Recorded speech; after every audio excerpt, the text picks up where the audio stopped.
যাত্রাবাড়ির mayor Hanif ফ্লাইওভারে ক্ষতিগ্রস্ত toll প্লাজায় manual পদ্ধতিতে আদায় শুরু হয়েছে। সাম্প্রতিক নাশকতায় ক্ষতিগ্রস্ত হয় এই টোল প্লাজা। যাত্রাবাড়ির সবশেষ সার্বিক পরিস্থিতির খবর জানাচ্ছেন সহকর্মী মনির মিল্লাত। রাজধানীর অন্যতম গুরুত্বপূর্ণ প্রবেশপথ যাত্রাবাড়ি প্রান্ত থেকে এই মুহূর্তে আমরা যুক্ত হয়েছি। এই আন্দোলন চলার সময় আমরা দেখছিলাম যে পুরো যাত্রাবাড়ি এলাকা অর্থাৎ ঢাকা চট্টগ্রাম মহাসড়কের যাত্রাবাড়ি থেকে শুরু করে সেই সাইনবোর্ড পর্যন্ত পুরো এলাকাটি একেবারে অবরুদ্ধ অবস্থায় ছিল। ব্যাপক সহিংসতা এখানে হয়েছে। তবে গত পরশু সেনাবাহিনী, পুলিশ, বিজিবির যৌথ চেষ্টায় পুরো এলাকার নিয়ন্ত্রণ কিন্তু আইনশৃঙ্খলা রক্ষাকারী বাহিনীর সদস্যরা নিয়েছে এবং গতকাল আমরা দেখছিলাম যে সীমিত পরিসরে এই পথ দিয়ে যান চলাচল করছিল। তবে আজকের পরিস্থিতি একেবারে ভিন্ন। যেহেতু কারফিউ শিথিল করা হয়েছে ৭ ঘন্টার জন্য, আমরা সকাল থেকে দেখছি যে এই পথ ধরে অর্থাৎ ঢাকা চট্টগ্রাম মহাসড়ক এবং একই সাথে ঢাকা সিলেট মহাসড়কের যে সংযোগ স্থল সেই যাত্রাবাড়ি পয়েন্ট ধরে আমরা দেখছি যে অসংখ্য যানবাহন চলাচল করছে এবং পরিস্থিতি কিন্তু ধীরে ধীরে স্বাভাবিক হয়ে আসছে।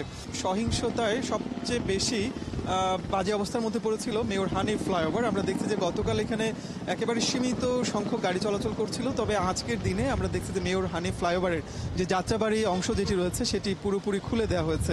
এখানে ব্যাপক ধ্বংসযজ্ঞ চালানো হয়েছে। আমরা মেয়র হানিফ ফ্লাইওভারের যাত্রাবাড়ি যে টোল প্লাজা রয়েছে সেই টোল প্লাজা এই মুহূর্তে আছে এবং টোল প্লাজা কিন্তু একেবারেই বিধ্বস্ত, আগুনে পুড়িয়ে দেওয়া হয়েছে।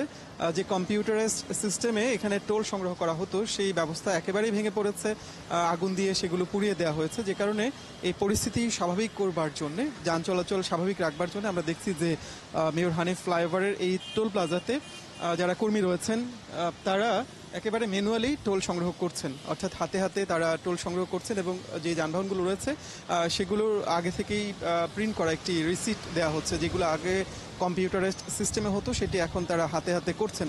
তার পাশে আরও একটি টোল প্লাজা রয়েছে, সেখানে মোট 4টি বুথ।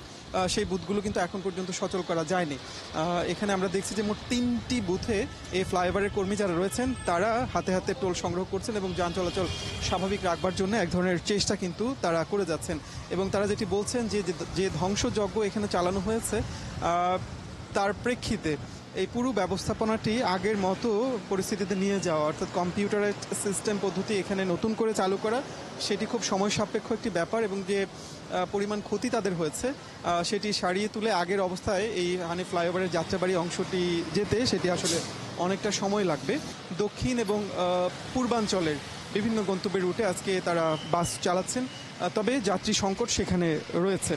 আর সবার মধ্যে এক ধরনের শঙ্কাও কিন্তু আছে যে কারফিউ শিথিল করা হয়েছে, কিন্তু তার মধ্যেও আসলে মহাসড়কের পরিস্থিতি কখন কি দাঁড়ায়, পথে আসলে ঠিকভাবে তারা যেতে পারেন কিনা, গন্তব্যে ঠিকভাবে পৌঁছাতে পারেন কিনা, সেরকম একটি শঙ্কার কারণে আমরা দেখছি যে যাত্রীদের উপস্থিতি অনেকাংশেই কম। তবে পরিবহন শ্রমিকরা আশা করছেন যে এরকম শক্ত অবস্থান আইনশৃঙ্খলা রক্ষাকারী বাহিনীর যদি থাকে সেক্ষেত্রে হয়তো পরিস্থিতি দ্রুতই স্বাভাবিক হয়ে আসবে এবং যাত্রীদের মধ্যেও আস্থা ফিরবে এবং স্বাভাবিক অবস্থায় তারা ফিরে যেতে পারবেন।